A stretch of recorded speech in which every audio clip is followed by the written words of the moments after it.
Il y a un travail très important de pédagogie est à faire, auquel nous devons tous participer, y compris vous, les médias.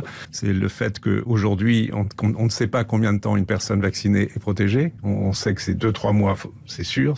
Aujourd'hui, on ne sait pas combien de temps une personne vaccinée est protégée. On sait que c'est 2-3 mois, c'est sûr. C'est ce qui a été montré dans les études cliniques. On espère que c'est plus, bien sûr, mais on n'a pas la preuve.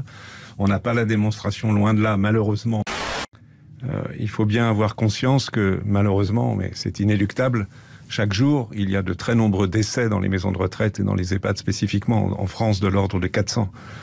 En Norvège, de l'ordre, si on rapporte à la population, de plusieurs dizaines.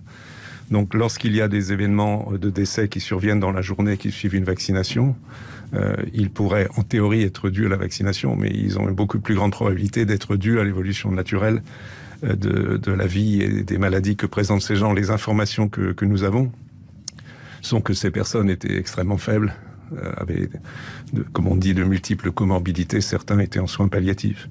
Donc, bon, ce sont beaucoup d'éléments qui laissent penser plutôt que le vaccin n'est pas impliqué, d'autant qu'il n'y a pas d'autres, entre guillemets, d'autres nouvelles, d'autres signaux de ce type émanant d'ailleurs.